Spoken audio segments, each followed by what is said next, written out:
No, I didn't watch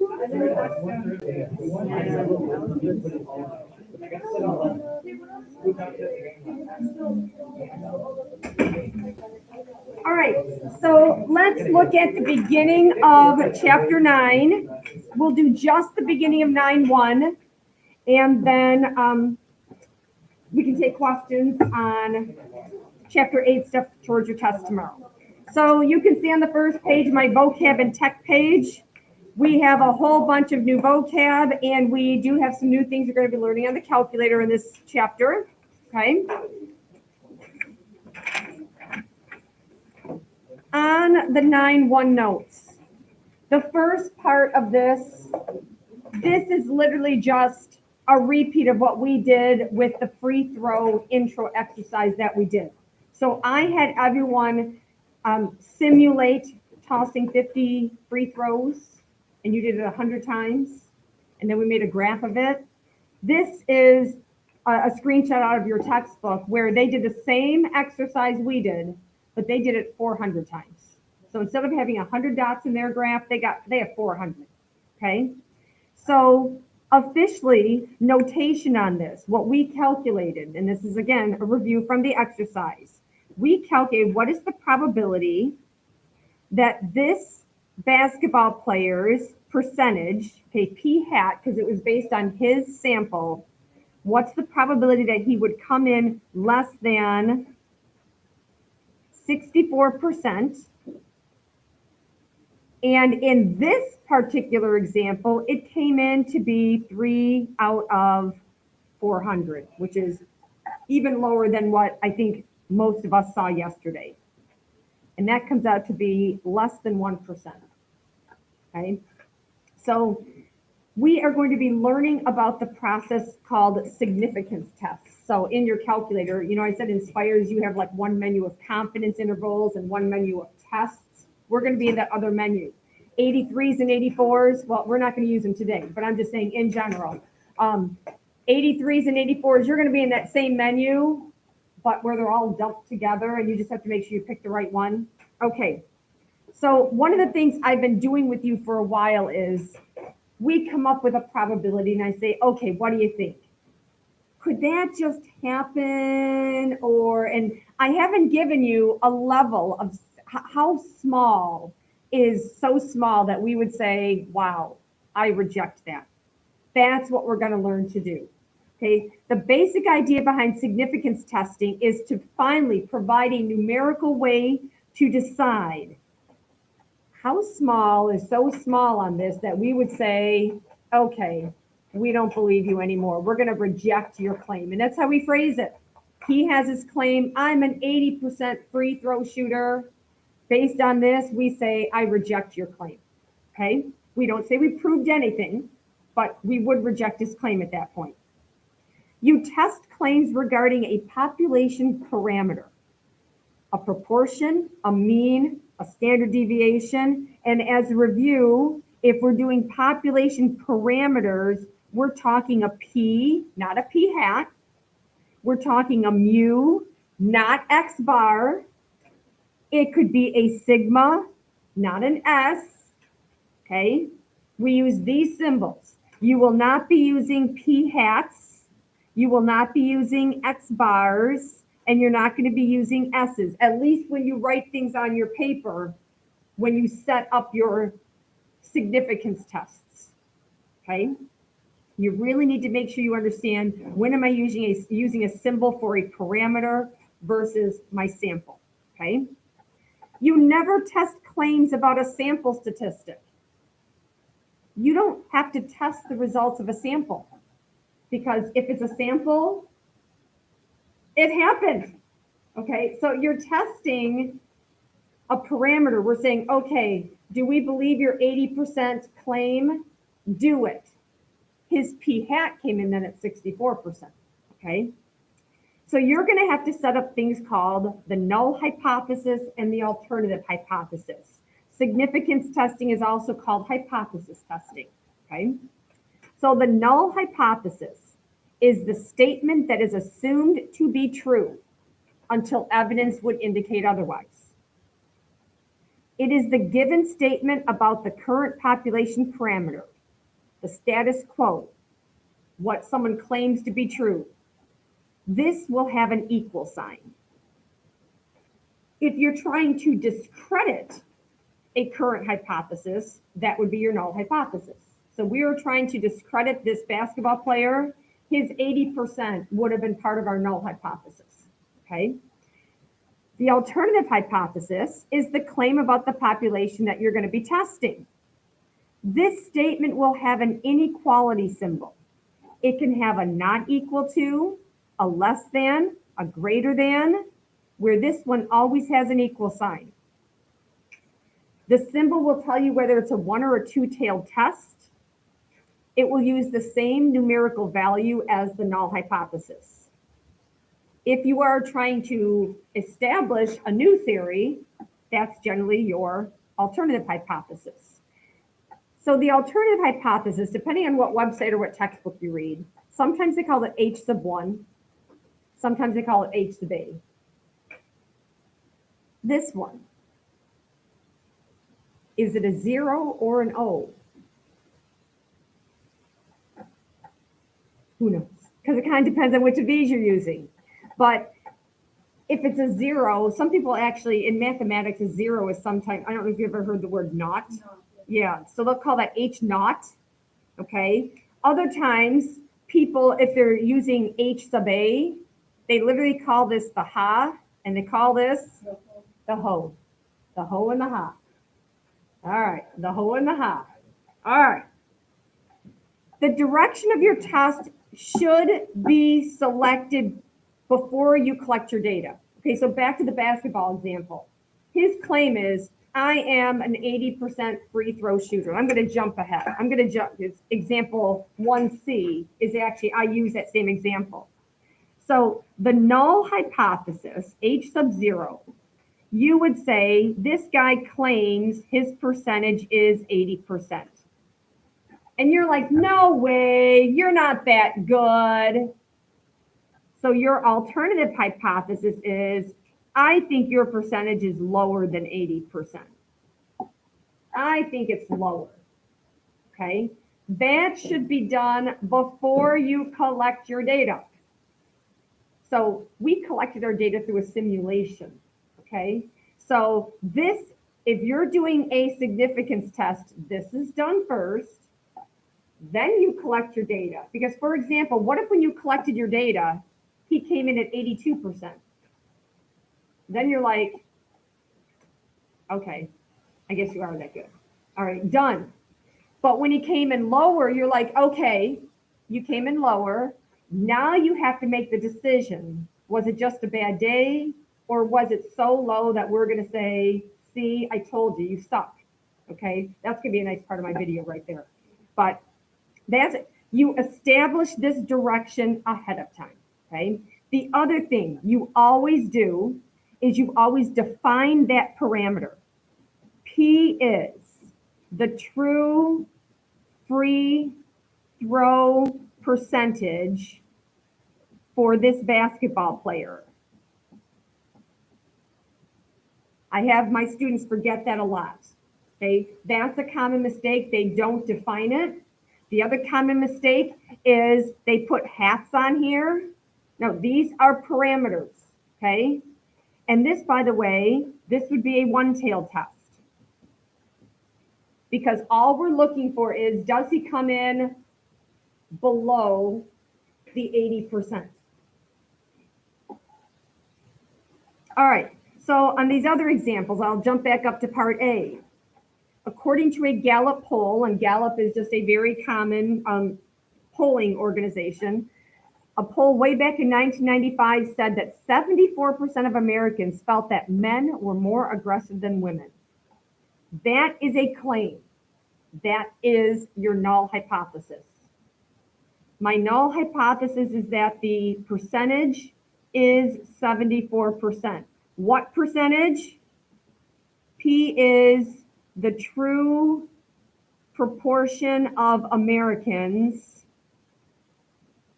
who think men are more aggressive than women. But a researcher, he says, I don't think so. I don't think that's true anymore. Okay, and that's all he says. I don't think that's true anymore. This will be a two-tailed test where he just says, I think the percentage is not equal to 74% anymore. This makes a two-tailed test. Because now when he collects his data, it could come in lower, it could come in higher, and it doesn't matter. Either way, we're going to say, is it so much lower or so much higher that I have a reason to reject the 74%? Okay? You have to understand that just coming in lower or higher isn't enough. This is what you're going to be learning how to do, is you then calculate, is it low enough for me to say, yeah, I'm going to reject that original claim. So the last one here, last year, the mean SAT score in Michigan was only about 1,000. A teacher thinks the mean score is now higher. All right, so the original claim is the mean, mu. The mean is 1,000, where mu is the true mean SAT score in Michigan. But this teacher says, actually, alternative hypothesis, I think that mu is actually greater than 1,000. This also is a one-tailed test. So you make your claim, and then the teacher or the researcher at this point, you say, all right, now I'm going to collect data. Okay, so they do their sampling. And if, for example, on this one, if mu came in at 980, the teacher would go, okay, I guess not. Okay, if it comes in opposite your claim, your hypothesis, you're done.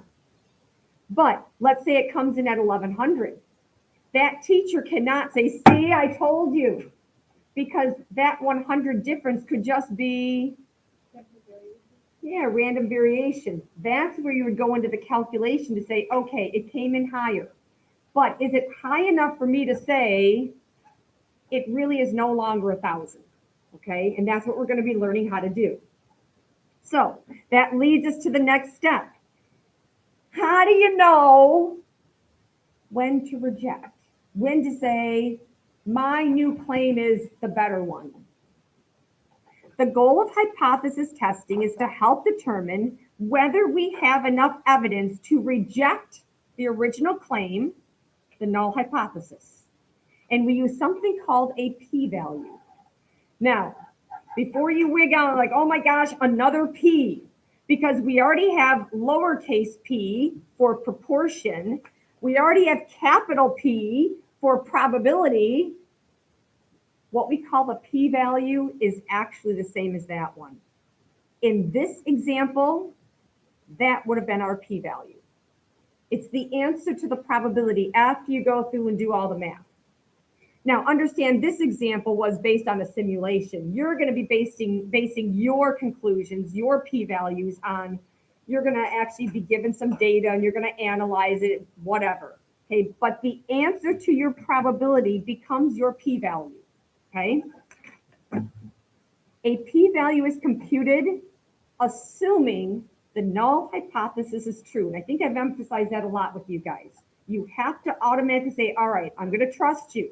I'm going to do all my math based on your claim. Then the p-value will be compared to a predetermined fixed value called the level of significance, defined as alpha. All right, you guys have seen the Greek letter alpha before, right? Okay. Dilla Birdie told me her students used to always call it fish, because when you draw it on paper, it's like you're drawing like the little fish. Okay. All right. Common values for alpha are 0.01, 0.05, and 0.10. Do those numbers look maybe vaguely interesting, familiar? Yeah. What were the three common levels of confidence intervals I gave you? 99. You see how they're kind of related to those? Okay.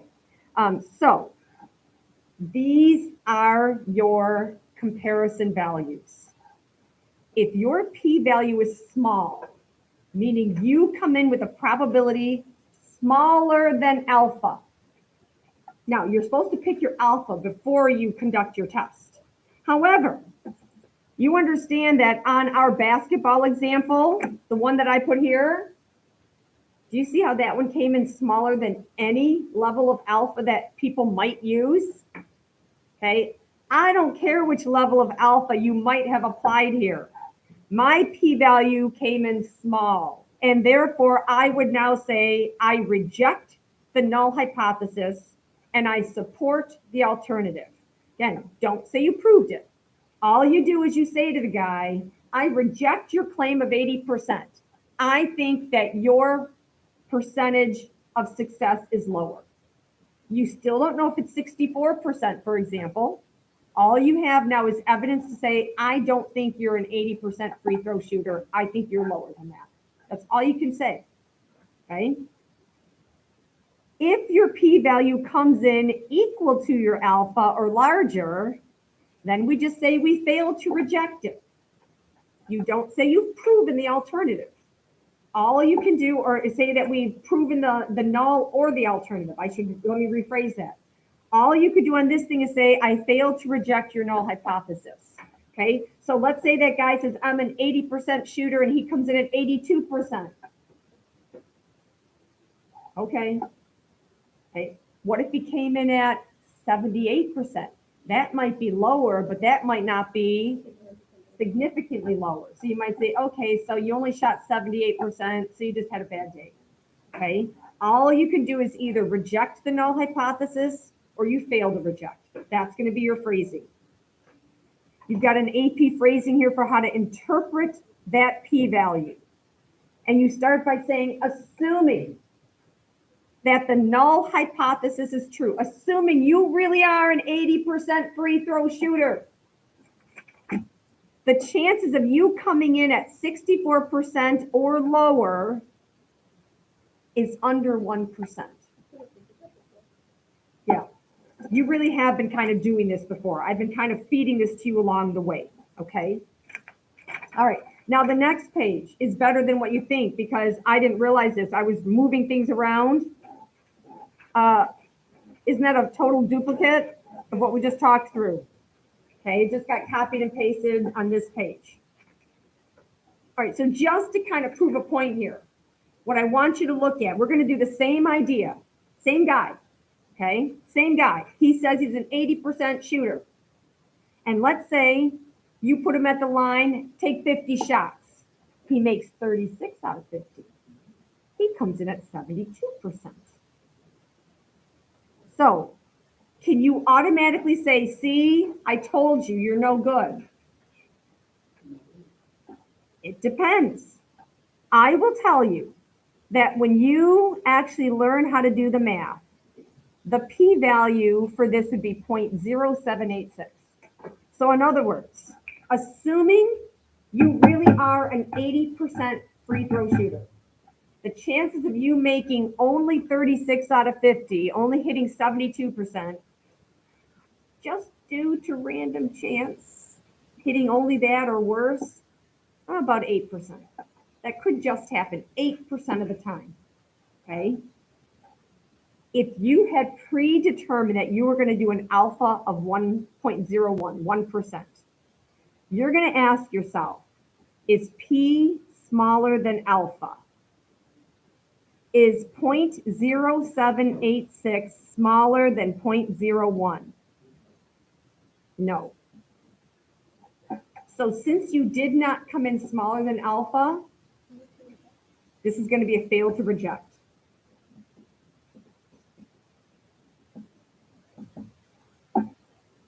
Okay, 8% is large enough that we would now have to say, you might have just had a bad day. Okay, we failed to reject. He might be an 80% free throw shooter and he just had a bad day. Okay. What if you were using alpha of 0.05? Is P smaller than alpha on this one?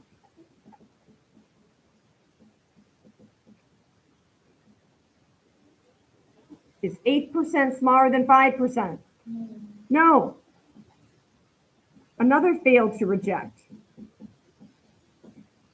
So we would have to conclude that I have no reason to not believe you. I'm going to chalk it up to you had a bad day. But look at the next one. Is P smaller than alpha? Is 8% smaller than 10%? Yes. Yes. So now we reject the null hypothesis. And all of these should be done in context, okay? I reject the claim that you are an 80% free throw shooter.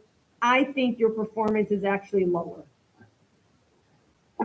And we would say lower because we were testing on the low side. This is important to understand, and this is why your confidence level should be selected before you collect your data. Because the issue is, if you wait till the data comes in, if you're trying to discredit this guy and he makes 72% of the shots, if you wait till the end, you're like, all right, he made 72. All right, I'm gonna say I was doing a 10% test because now I can say that you're wrong. You can't do that. You can't wait till your data comes in and then pick an alpha level just to support your position. Okay, you can't do that. You set that ahead of time. It's related to your confidence interval. Okay, it's related to how confident you want to be. You decide that ahead of time, and then you make your call at the end. Okay, don't pick your alpha based on the results of the experiment. That is not good statistical practice. Okay. The only thing I want to say about this is what your book calls the p-value method. I like the p-value method. However, I was actually first taught what's called the classical approach. Okay, the classical approach. And I will say, for the most part, you can do either method on the AP exam, but every once in a while they put multiple choice questions on that the classical approach makes it easier to answer the questions, okay? The classical approach does this. The classical approach starts with a drawing, bell-shaped curve. Okay, now remember, we're doing a one-tailed test to the left for the basketball player. Okay, we're testing to say that he's lower than 80%. So what you do in the classical approach, you mark a tail at the low end for this example, a tail that would represent 1%. So you literally just you draw like a itty bitty little tail right here. And some books even call this, they call it Z sub alpha equals 0.01, or they just call it Z sub 0.01. And then what you do when you calculate your p-value, which came in as 0.078, you would mark this. Okay, picture this as like a number line here. If this is 1%, 8% would be up here somewhere. You did not hit what's called the critical region. Your 8% was too big to fit in that itty bitty tail. Okay? Or on this one, 5%. Okay, so draw yourself a slightly bigger little tail here. So call that Z sub 0.05. 8% would still be too big to fit in that little tail. But picture a 10% tail. I'll draw mine just a little bit bigger. If this tail is a 10% tail, then 8% would have landed back in here. And because 8% fits in the 10% critical region, that's when you fail, that's when you reject, okay? That's called the classical approach. You draw the picture first and you label a tail with whatever your alpha is. You label the little tail and then you mark where your p-value came in. So like the tail, the outside of the tail would just be like anything that's improbable. Yes, exactly. We're saying that this is so improbable. And so yes, if you did a 0.01 and you landed in that, that would be like the one that I have on page 1, 0.0075. It is so improbable, but I landed way out there. Yes, so that's a rejection. Okay, so that's called the classical approach. All right, we'll do the rest of 9-1 on Thursday. Yay. So we're gonna have to. And that gives us still 20 minutes to take more